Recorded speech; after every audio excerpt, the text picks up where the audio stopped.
नमस्कार दोस्तों, भूतों की इस रहस्यमयी दुनिया में आप सभी का स्वागत है।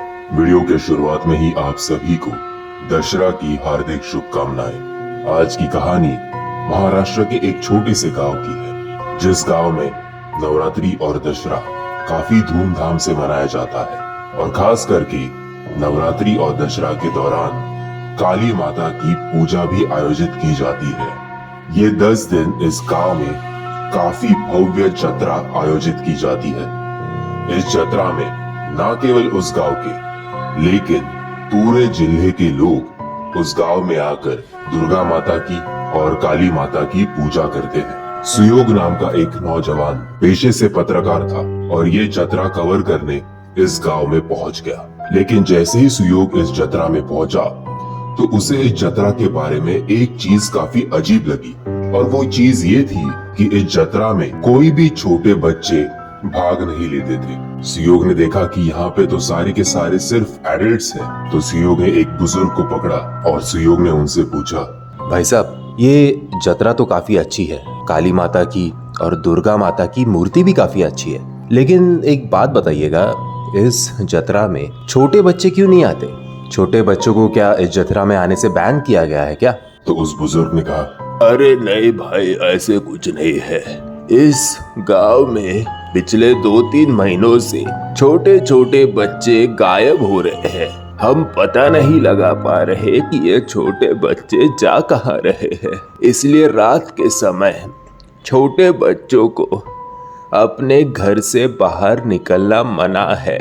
पेशे से पत्रकार होने की वजह से सुयोग को ये स्टोरी थोड़ी इंटरेस्टिंग लगी। सुयोग ने सोचा कि आया तो वो इस गांव में एक दिन के लिए था, लेकिन बच्चों के गायब होने का मामला एक अच्छी स्टोरी हो सकती है। तो उसने सोचा कि 3-4 दिन यहाँ पे रह के इस घटना के बारे में ठीक तरह से रिसर्च करना चाहिए।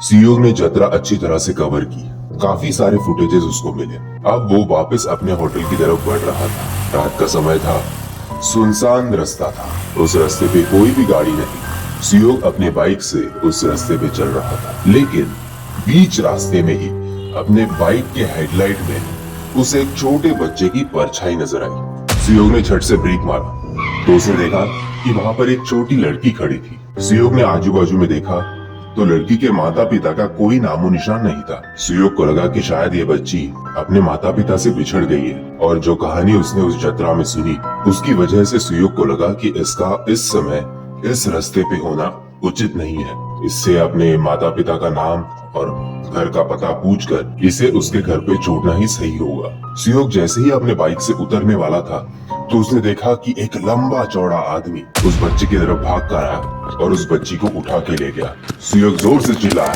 ए, कौन है तू?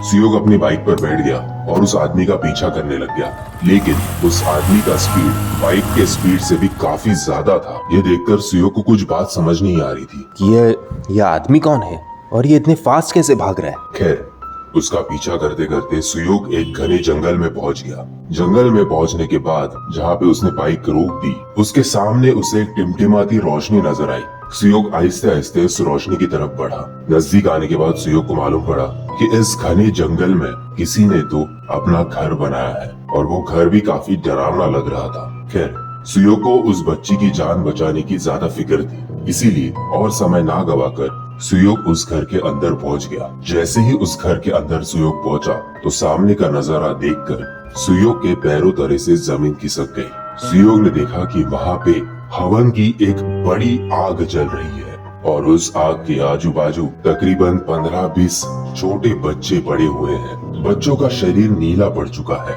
बच्चों की अवस्था काफी खराब थी। ऐसे लग रहा था कि इन बच्चों को काफी दिनों से ना खाना नसीब हुआ है और ना ही पानी। सारे के सारे बच्चे बेहोश अवस्था में थे। सुयोग ने अपने जेब से अपना मोबाइल निकाला और पुलिस को कॉल किया, लेकिन जैसे ही वो कुछ बोलने वाला था, किसी ने सुयोग को पीछे से जोर से धक्का मार दिया। सुयोग ने पीछे मुड़कर देखा तो एक लंबा चौड़ा आदमी जिसके काफी घने घुंघरालू बाल थे, पूरे शरीर पर राख लगी हुई थी। उस आदमी ने सुयोग को गले से पकड़कर हवा में उठा दिया। कुछ देर बाद सुयोग का दम घुटकर सुयोग बेहोश हो गया। उस आदमी ने अपनी आंखें बंद की और मंत्र तंत्र का प्रयोग करने लग गया। उसने अपने हाथ में काली गुड़िया पकड़ी, दूसरे हाथ में नींबू और मिर्च, और काफी जोर जोर से वो मंत्र तंत्र का प्रयोग करने लग गया।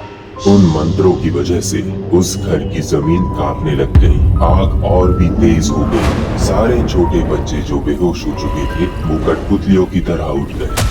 अपने हाथ आगे करके सारे के सारे बच्चे आग की तरफ बढ़ने लग गए। वो सारे बच्चे भी वही मंत्र बोल रहे थे जो वो लंबा चौड़ा आदमी बोल रहा था। सारे बच्चे आग में प्रवेश करने ही वाले थे, लेकिन तभी उस घर में पुलिस आ गई और पुलिस ने उस आदमी को पकड़ लिया। जैसे ही उस आदमी की आंखें खुल गई, सारे बच्चे फिर एक बार बेहोश होकर नीचे गिर गए। पुलिस बच्चों की तरफ भागी। बच्चों की अवस्था देखकर पुलिस भी काफी घबरा गई थी, लेकिन जैसे ही पुलिस ने पीछे मुड़कर देखा तो वो लंबा चौड़ा आदमी गायब हो चुका था। पुलिस ने कंट्रोल रूम में कॉल करके उस आदमी के बारे में जानकारी दी। उस आदमी की तलाश उस एरिया के सारे पुलिसकर्मी कर रहे थे। बच्चों को पुलिस वालों ने अस्पताल में एडमिट कर दिया और काफी महीनों के ट्रीटमेंट के बाद वो बच्चे पूरी तरह से स्वस्थ हो गए। इस हादसे को अभी काफी समय हो चुका है, लेकिन उस लंबे चौड़े आदमी के बारे में आज तक पुलिस वालों के पास किसी भी प्रकार की कोई जानकारी नहीं है। पता नहीं वो आदमी कहां से आया था और पुलिस की आंखों के सामने से कहां गायब हो गया। दोस्तों, अगर आपके गांव में किसी भी प्रकार की चतरा होगी तो अपने बच्चों को संभाल के रखिएगा, क्योंकि वो लंबा चौड़ा आदमी आपके गांव में आकर आपकी आंखों के सामने ही आपके बच्चों को गायब कर सकता है।